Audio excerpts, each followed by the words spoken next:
comment vivre une année 2026 absolument extraordinaire. Et pour ça, c'est une question avant tout d'état d'esprit. Parce qu'on est en train de laisser derrière nous un ancien paradigme. C'est des milliers d'années d'évolution humaine et de façon de penser depuis aussi longtemps que l'histoire moderne peut nous ramener, c'est-à-dire l'Empire romain, la Grèce antique, la Chine antique, ce qu'on comprend aujourd'hui de ces civilisations anciennes, également Mésopotamie, Inde. Tout ça, c'est ce qui est en train de s'éloigner. Et votre job, notre job, pour vivre une année 2026 extraordinaire, c'est d'accepter que cette façon de penser, cette façon de fonctionner ancienne s'éloigne. Je vais vous expliquer un peu plus comment faire aujourd'hui et à quoi ça correspond.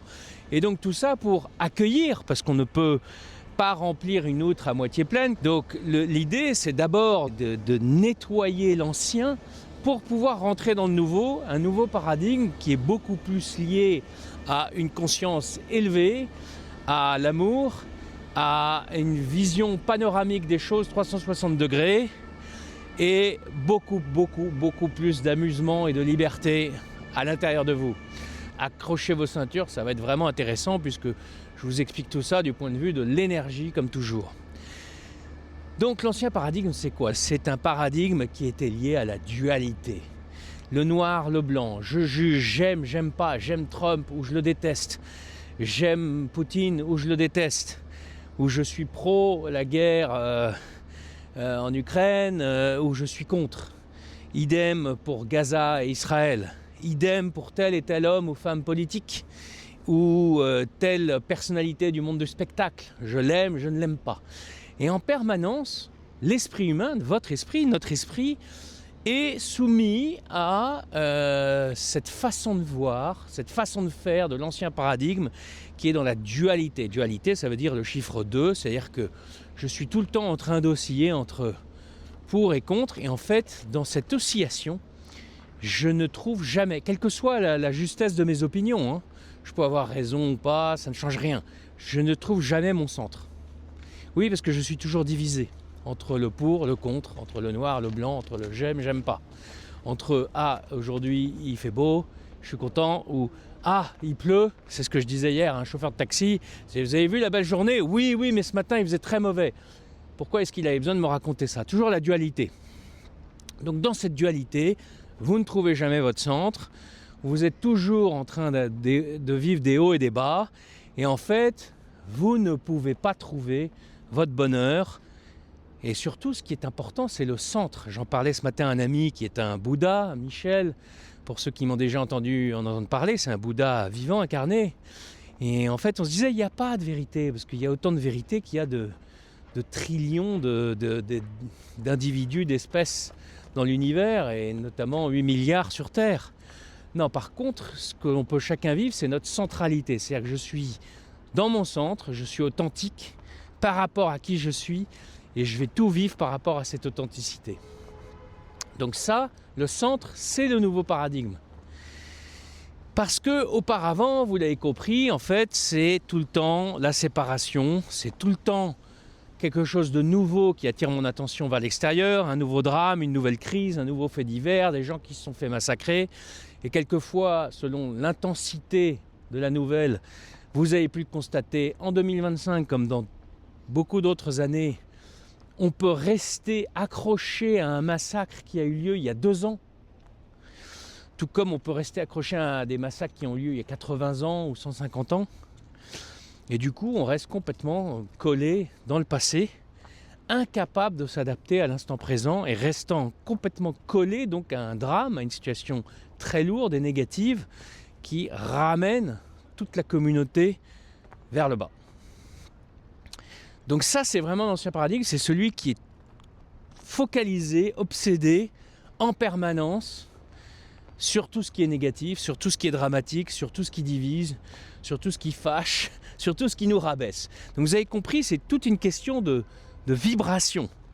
Plus vous vibrez bas, plus votre qualité de vie va devenir difficile et plus vous allez être dans la lutte, l'effort, la pauvreté, qu'elle soit matérielle, financière ou intellectuelle ou la pauvreté de cœur, mais en tout cas vous allez vers la pauvreté, l'appauvrissement de votre être. Là il faut que je fasse attention parce qu'il y a des escaliers, il ne faut pas que je glisse, ils sont gelés. Vous avez compris, on est dans le Paris très ancien là, puisque là c'était l'île de la Cité qui était le palais de Saint-Louis, du roi Saint-Louis. Et donc, l'ancien monde, c'est très dur de s'en extraire. Ça va nécessiter beaucoup de votre attention, de vos efforts pour ne pas être prisonnier de cet ancien monde, parce que c'est une prison.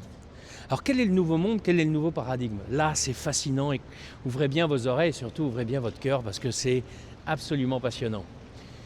Le nouveau monde et le nouveau paradigme, la nouvelle dimension dans laquelle je vous invite à vivre, c'est une dimension qui est beaucoup plus centrée dans votre cœur. Le vrai centre de l'être humain, c'est le cœur. On en a un autre qui est la glande pinéale, qui est au centre de notre cerveau. Et c'est pour ça que certains maîtres, tels Joe Dispenza, parlent de la cohésion entre le cœur et le cerveau, heart-brain cohesion, qui est si fondamentale. Parce que là, on retrouve une sorte de verticalité divine entre les deux centres, celui du cœur, de l'amour, de l'âme, et celui de l'esprit, la conscience, la glande pinéale. Mais focalisons-nous aujourd'hui sur le cœur.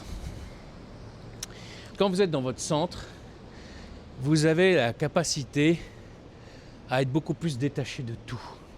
Parce que vous ne dépendez de rien, vous n'êtes pas attaché à une situation, à une position, à une opinion, à une fâcherie. Je suis très fâché que, je suis très heureux que, j'adore tel homme politique, au contraire je le déteste.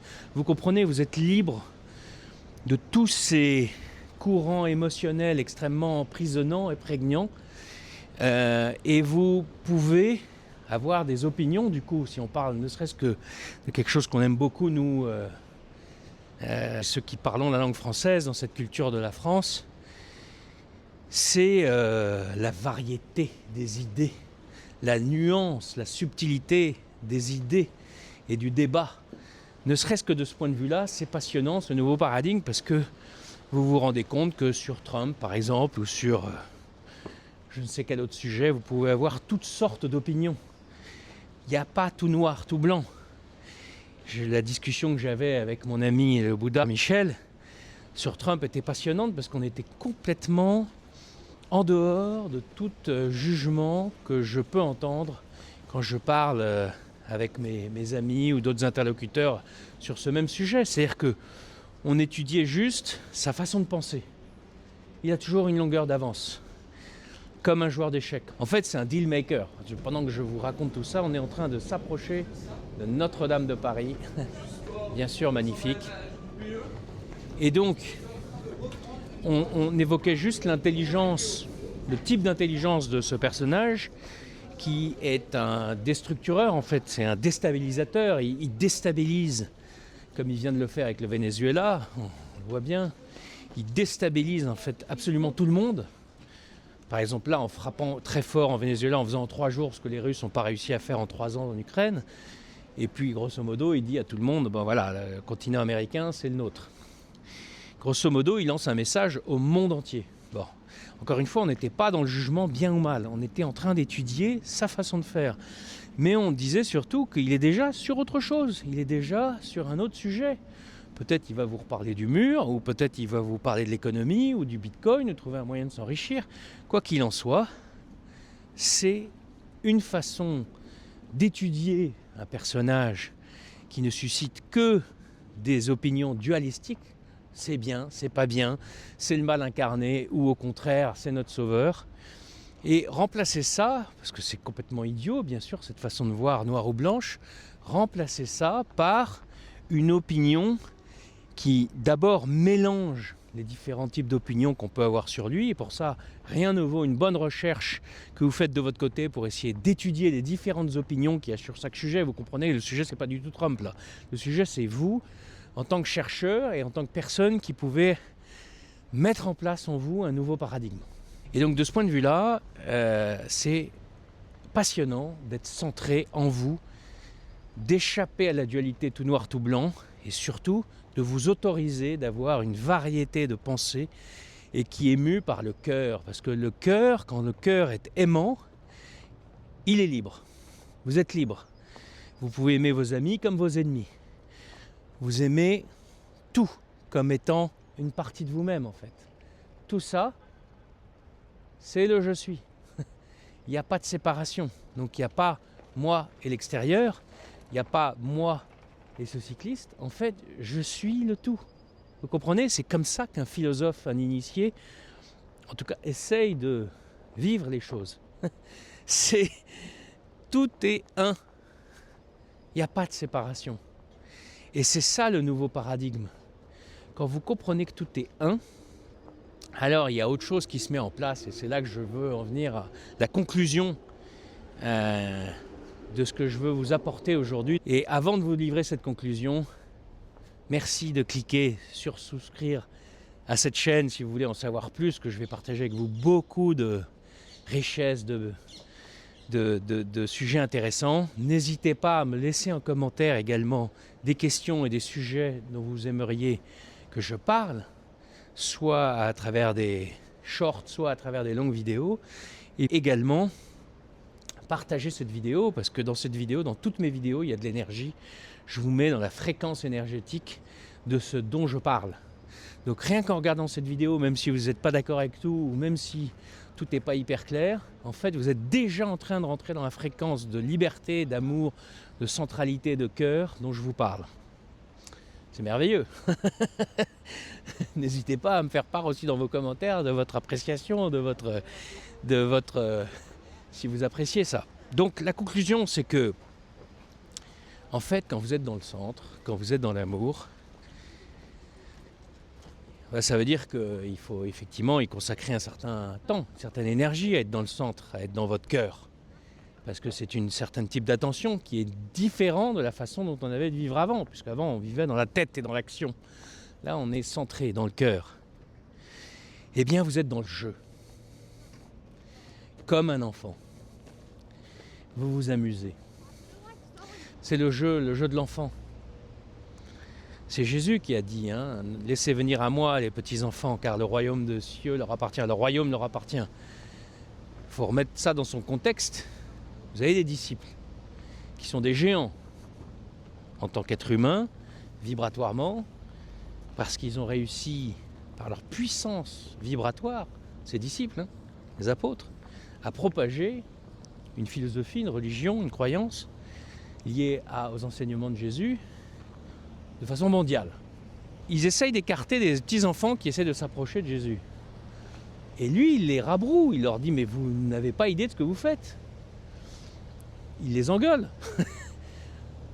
Laissez venir à moi les petits enfants, car le royaume leur appartient. Donc en fait, il est en train de les remettre à leur place en leur disant « oh, c'est pas comme ça, c'est en étant un enfant que tu atteins le royaume, c'est-à-dire une qualité de vie extraordinaire, intérieure, que tu génères par toi-même et qui correspond à une vibration, un état d'esprit et une vibration. Mais c'est pas par hasard qu'au moment où je parle du royaume, nous avons, depuis 1 minute ou 2, la cathédrale de Paris, c'était pas prévu comme ça, qui apparaît derrière moi et qui est un exemple de la part des maîtres d'ouvrage du Moyen-Âge pour parler du royaume. Un exemple architectural, on va dire manifesté dans l'architecture de ce que peut être le royaume, c'est-à-dire quelque chose qui pointe vers le haut comme cette flèche et surtout qui s'élève et qui laisse pénétrer la lumière à l'intérieur, où tout l'enseignement se passe à l'intérieur, mais déjà à l'extérieur, c'est d'une beauté incroyable. Donc pour créer votre année 2026 extraordinaire, centrez-vous dans le cœur et jouez, amusez-vous, arrêtez d'être prisonnier des opinions pour ou contre, noir ou blanc, j'aime pas, qui surviennent chaque jour parce qu'il fait beau ou parce qu'il fait mauvais. Déjà cette expression fait mauvais, ça n'a aucun sens, puisque quand il pleut, si on n'avait pas de pluie, on n'aurait pas de quoi se nourrir. Donc il fait pas mauvais en fait, il pleut. Il fait pas beau, le ciel est bleu, tu vois, ça n'a rien à voir. Donc je suis heureux, le ciel est bleu, je suis heureux quand il pleut. C'est ça la voie des initiés, si je puis dire. C'est exercez-vous à cette liberté-là, car celle-ci, personne ne peut vous la prendre, et vous serez en train de construire votre royaume Vous avez vu, c'est extraordinaire. Tout est là dans cette vidéo. Je vous embrasse très fort. C'est la première fois depuis au moins 15 ans, moi, que je vois Paris sous la neige. Et je vous dis à très bientôt pour une nouvelle vidéo et des nouveaux enseignements et des nouvelles énergies surtout pour savoir comment rendre votre vie extraordinaire. À bientôt.